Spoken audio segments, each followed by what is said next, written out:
की online class में आप लोगों का स्वागत है। अभी हम लोग पाइथन की एक सीरीज देख रहे हैं और आज हम लोग को देखना है कंटिन्यू स्टेटमेंट। लास्ट क्लास में हम लोगों ने देखा था ब्रेक स्टेटमेंट, तो हम लोग को आज देखना है usages of continue statement. Continue statement, usages of continue statement. ध्यान से देखिए, हमने क्या किया, हमने एक लूप बनाया, हमने लिखा फॉर और लूप में एक वेरिएबल बनाया आई, इन ऑपरेटर का यूज किया और रेंज स्टेटमेंट का यूज करके हमने एक रेंज बना दिया 1, 10, 1, 11 कर देते हैं।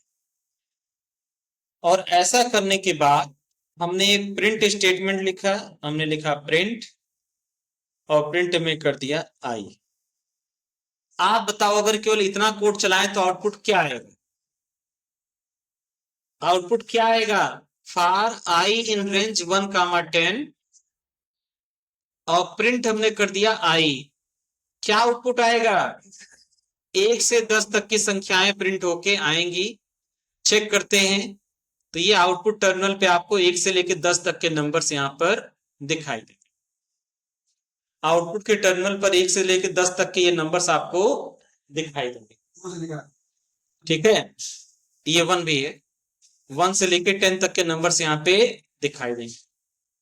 अब अगर हम ये चाहते हैं कि अगर बीच में 5 आ जाए तो उस 5 को प्रिंट ना करे, उस 5 को प्रिंट ना करे, तो हम यहां पे लिखा देंगे if i equal to 5, if i equal to 5 then क्या हो, देन कंटिन्यू हो जाए, देन क्या हो जाए, कंटिन्यू हो जाए। और अगर ऐसा हम करते हैं, अगर ऐसा हम करते हैं तो आउटपुट क्या आएगा? आप देखिए,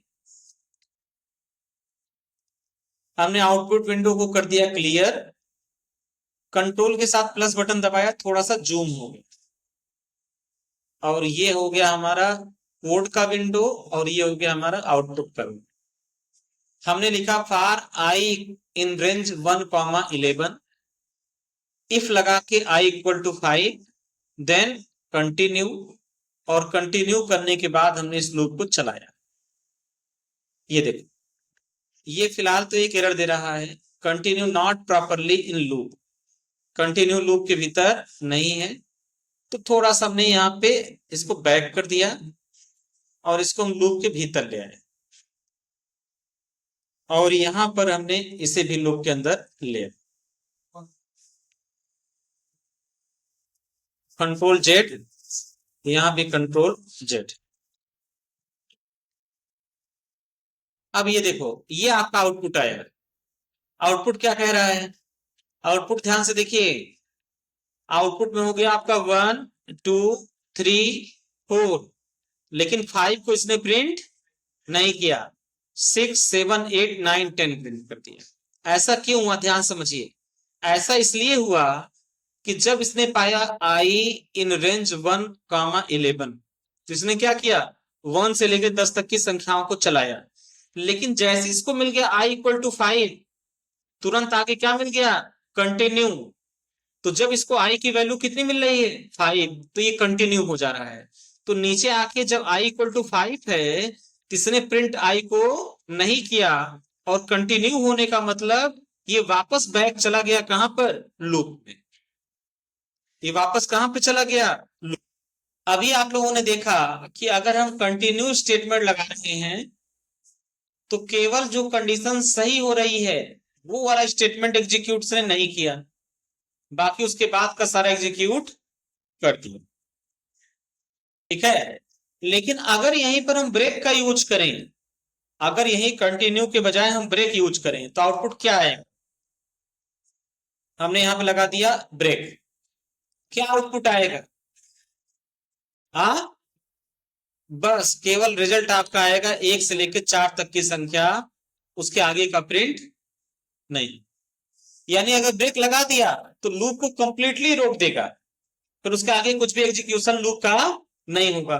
लेकिन वहीं पर अगर हम कंटिन्यू लगाते हैं, वहीं पर अगर हम कंटिन्यू लगाते हैं तो केवल करंट कंडीशन ट्रू होने पर ही उस स्टेटमेंट को एग्जीक्यूट नहीं कराएगा, बाकी सारी स्टेटमेंट को एग्जीक्यूट करा देगा। जैसे यहां पे अगर हम इसको चेक करें तो इसका आउटपुट कितना आएगा, इसका आउटपुट आ जाएगा 1 से लेके 4 तक, 5 को नहीं प्रिंट करेगा, बाकी सबको क्या करेगा, प्रिंट करता है। ठीक है, बाकी सबको प्रिंट। इफ एल्स स्टेटमेंट, जहां पर मल्टीपल कंडीशन के आधार पर हमें डिसीजन लेना हो, जहां पर कंडीशन की संख्या 1 से ज्यादा हो और अलग अलग कंडीशन के आधार पर हमें अलग अलग रिजल्ट लेना हो, अलग अलग कंडीशन के आधार पर हमें अलग अलग डिसीजन लेना हो, वहां पर ये यूज किया जाता है इफ एल्स स्टेटमेंट। जैसे एग्जाम्पल के लिए मान लीजिए कि अगर मार्क्स के आधार पर, सपोज करो अगर हमें क्या करना हो, मार्क्स के आधार पर हमें एक ऐसा प्रोग्राम बनाना हो जो मार्क्स के आधार पर ग्रेड कैलकुलेट करे, जो मार्क्स के आधार पर क्या करे, ग्रेड कैलकुलेट करे, तो वहां पर हम क्या यूज करेंगे, वहां पर यूज करेंगे हम लोग इफ एल्स स्टेटमेंट। समझा रहा ना, वहां पर हम लोग यूज करेंगे इफ एल्स स्टेटमेंट, जहां मार्क्स के आधार पर हमारा ग्रेड कैलकुलेट होना, वहां पर हमें यूज करना होगा इफ एल्स स्टेटमेंट। यहां पर क्या किया गया है, यहां पर एक सिस्टम बनाया गया है कि अगर जो स्टूडेंट का मार्क्स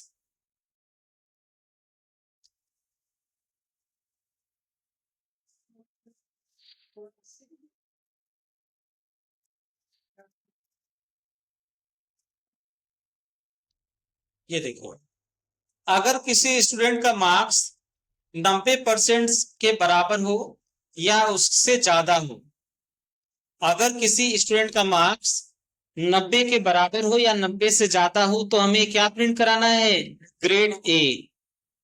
और अगर उसका मार्क्स 75 से ज्यादा हो या 75 के बराबर हो तो उसके लिए क्या प्रिंट कराना है, बी। और अगर उसका मार्क्स 50 से ज्यादा हो या 50 के बराबर हो तो करा देना है सी, और इससे कम हो तो लास्ट में हमें करा देना है एफ, एफ मतलब फेल।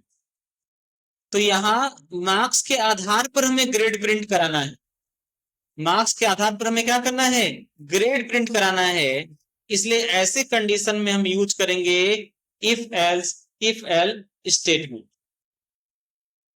ठीक है, तो चलिए इस प्रोग्राम को हम लोग बनाते हैं। ठीक, तो हम लोग का जो प्रोग्राम है वो है इफ एल स्टेटमेंट। तो हमें यहां पर समझना है यूजेज ऑफ इफ, ठीक, फिर इफ एल्स स्टेटमेंट। सबसे पहले हमने एक वेरिएबल बनाया, उस वेरिएबल का नाम हमने दे दिया मार्क्स, और यहां हमें यूजर से इनपुट कराना है और इनपुट करा के इंटीजर में कन्वर्ट करना है। यूजर से इनपुट कराना है और इनपुट करा के इंटीजर में उसे कन्वर्ट करना है। तो इनपुट कराने के लिए हम क्या यूज करते हैं, इनपुट कराने के लिए हम इनपुट टैग का यूज करते हैं। तो सबसे पहले हमें इंटीजर में कन्वर्ट करना है, इसलिए हमने यहां ले लिया इंटीजर, और इंटीजर में कन्वर्ट करने के साथ साथ हमें यूजर से इनपुट लेना है, इसलिए हमने यहां ले लिया इनपुट, और इनपुट टैग के भीतर हमें एक मैसेज प्रिंट करा देना है। हमने लिखा यहां पर inter your marks, marks input करिए। अब यहां कंडीशन लगाना है if marks is greater or equal 90, तो क्या प्रिंट होके आ जाए, तो प्रिंट होके आ जाए क्या, ग्रेड ए। हमें यहां प्रिंट कराना है ग्रेड ए। और इसके अलावा अगर हमारा हमने लिखा L if marks is greater or equal 75, तो हमें क्या प्रिंट करा देना है? तो हम प्रिंट करा देंगे ग्रेड बी। तो हमें क्या प्रिंट कराना होगा? Grade B. और इसके बाद अगर इसके बाद जो हमारा ग्रेड होगा, हमारा मार्क्स जो होगा, ये ग्रेटर आर इक्वल टू 50 होगा, ग्रेटर आर इक्वल टू 50 होगा। यहां हमें लगाना पड़ेगा elif greater or equal to क्या होगा? 50 होगा। तो हमें क्या प्रिंट करा देना है? प्रिंट करा देना है ग्रेड सी। और अगर इनमें से कोई नहीं होगा तो हमें करा देना है एल्स, और एल्स में हमें प्रिंट करा देना है ग्रेड एफ। Grade F. इस तरीके का कोई प्रोग्राम अगर किसी स्टूडेंट का मार्क 90 से के बराबर या 90 से बड़ा है तो ग्रेड ए, 75 के बराबर या 75 से बड़ा है तो ग्रेड बी, 50 के बराबर या 50 से बड़ा है तो ग्रेड सी, और अगर इन तीनों में नहीं है तो ग्रेड एफ। चलिए इसको रन कराते हैं। जैसे इसको रन कराएंगे हम, सबसे पहले पूछेगा इंटर योर मार्क्स, और यहां पर मार्क्स हम दे रहे हैं 98। बताओ कौन सा ग्रेड आना चाहिए? ए। तो यहां आ गया ग्रेड ए। अगेन रन कराइए। इस बार मार्क्स पूछा जा रहा, तुमने बोला 80, कौन सा ग्रेड आ गया? बी। अगेन रन कराइए। इस बार मार्क्स पूछा जा रहा, तुमने बोल दिया 65, कौन सा आ गया? Grade C. फिर एक बार हमने रन कराया, इस बार हमने बोल दिया 40, तो ग्रेड। तो जैसा ग्रेड होगा, जैसा मार्क्स होगा, वैसा ग्रेड ऑटोमेटिक कैलकुलेट कर लेगा। यहां डिसीजन हमें एक से ज्यादा लेना है कि अगर 90 से ज्यादा हुआ तो, अगर 75 से ज्यादा हुआ तो, अगर 50 से ज्यादा हुआ तो, और अगर इनमें से कुछ नहीं हुआ तो क्या प्रिंट कराना है। यानी हमें 3 डिफरेंट डिफरेंट डिसीजन लेने हैं। इसलिए यहां पर हमें इफ, इफ, एल्स का यूज किया जाए। तो इस प्रोग्राम को नोट कर लीजिए आप।